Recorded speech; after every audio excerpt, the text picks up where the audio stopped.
स्त्री का घर। आज की हिंदी कहानी स्त्री का घर थोड़ी सी इमोशनल है, लेकिन इमोशनल होते हुए भी इसका संदेश बहुत अनमोल है।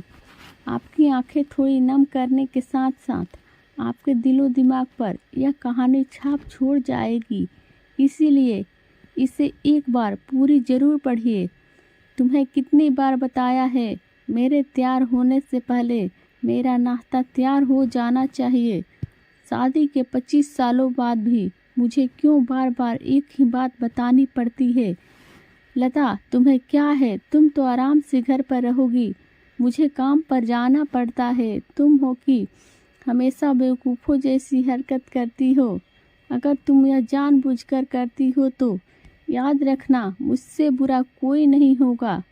आज भी प्रशांत का पारा चढ़ा हुआ था। इन कटु शब्दों में अपना गुस्सा उतारते हुए, गीला तौलिया कुर्सी पर फेंकते हुए प्रशांत गुस्से से लता की तरफ देखने लगा। लता के लिए प्रशांत का यह बेवजह का गुस्सा कोई नई बात नहीं थी।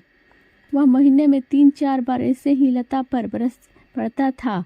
पहले पहले लता उसका विरोध किया करती थी, लेकिन जब कई सालों तक प्रशांत में कोई बदलाव नहीं दिखा तो लता ने खुद को ही बदल दिया। अब प्रशांत के कुछ भी कहने से लता को कोई फर्क नहीं पड़ता था। प्रशांत की यह बात तो वो चुपचाप सिर नीचे झुकाए सुन लेती थी। शादी के पहले 5 साल तक लता ने पूरी कोशिश की थी कि प्रशांत को बदला जाए, लेकिन फालतू का गुस्सा करना और बाद में लता को भला बुरा कहना, यह मानो जैसे उसकी आदत बन गई थी। कोई भी विवाद होता तो प्रशांत सीधा लता को बोल देता, अगर मैं तुम्हें अच्छा नहीं लगता तो क्यों नहीं चली जाती अपने मायके, क्यों रहती हो मेरे साथ? इतना सब कुछ होने के बावजूद लता प्रशांत के साथ रहती थी, क्योंकि उसे अपनी बेटी की फिक्र थी। और वह जाती भी तो कहाँ, अपने बूढ़े हो चुके माँ बाप को इस उम्र में परेशान करना वह नहीं चाहती थी। समाज और लोग क्या कहेंगे, यह भी तो उसे देखना था।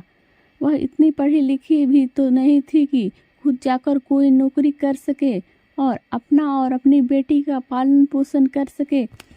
लता को अब अपनी फिक्र नहीं थी, उसको फिक्र थी तो बस अपनी शादी लायक हो रही बेटी की।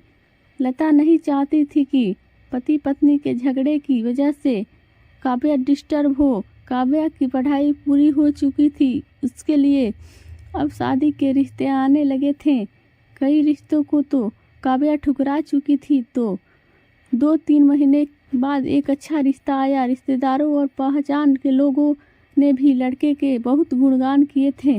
प्रशांत एक शाम अपनी बेटी के पास बैठकर उसे बताने लगा, काव्या बहुत अच्छा लड़का है, पढ़ा लिखा है, बड़ा घर है, बहुत अच्छी नौकरी है। ऐसे रिश्ते बार बार नहीं आते बेटा, इस बार मना मत करना। काव्या अपने पिता से ज़्यादा बात नहीं करती थी, शायद डरती थी या शायद नफरत करती थी, लेकिन आज वो अपनी पूरी हिम्मत इकट्ठा कर बोली, मुझे अभी शादी नहीं करना है पापा, मैं नौकरी करना चाहती हूँ, खुद अपने पैरों पर खड़ा होना चाहती हूँ।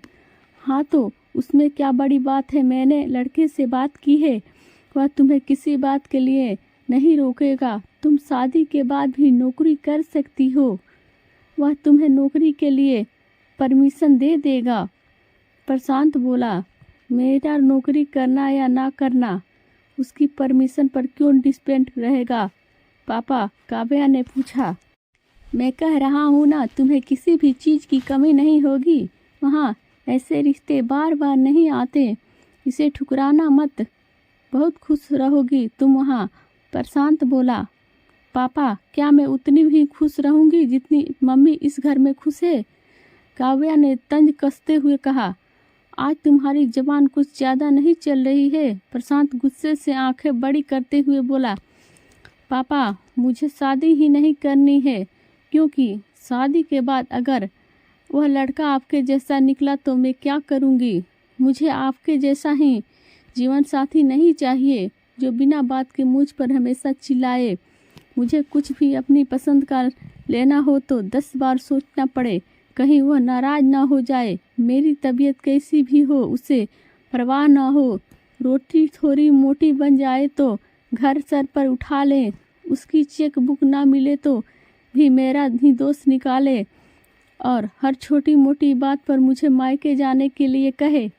काव्या ने अपना दिल खाली करते हुए पापा से सब कह दिया।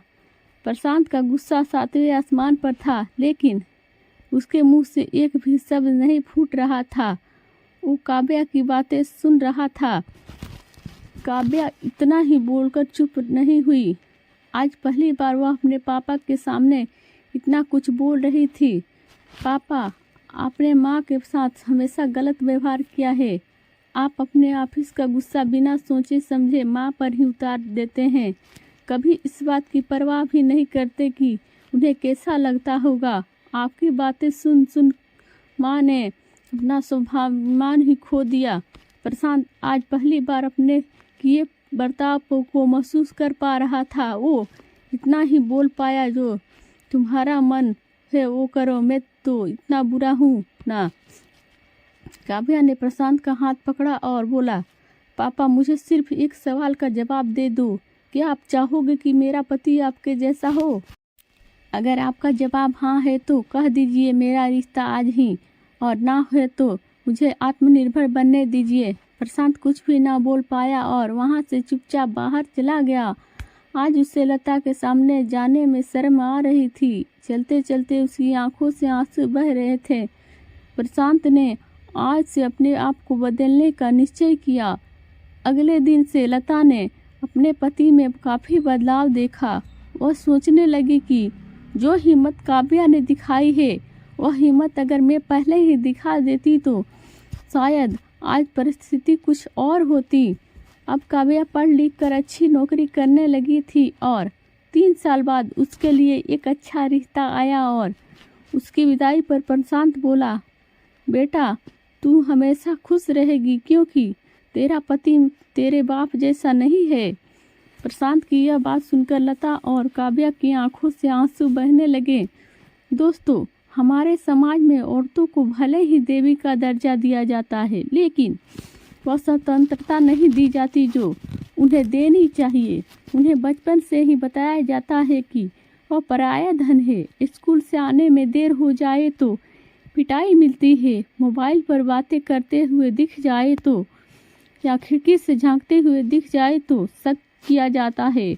माँ बाप का घर तुम्हारा नहीं है, पति का घर ही तुम्हारा घर है। जीवन भर यह बातें बता बता कर उन्हें ससुराल भेज दिया जाता है और एक दिन किसी छोटे मोटे झगड़े में ससुराल वालों ने से उन्हें सुनना पड़ता है कि इस घर को छोड़ दो और मायके चली जाओ।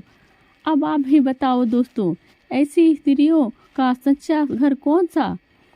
आखिरकार वह किस घर को अपना कहे? हमेशा की तरह पूरी कहानी पढ़ने के लिए आपको धन्यवाद। दोस्तों, उम्मीद करती हूँ कि यह कहानी आपके दिल को छू गई होगी। ऐसे ही सीधे दिल तक उतरने वाली कहानियाँ पढ़ने के लिए मेरे चैनल को सब्सक्राइब कर दीजिए और लाइक कमेंट करना ना भूलिए।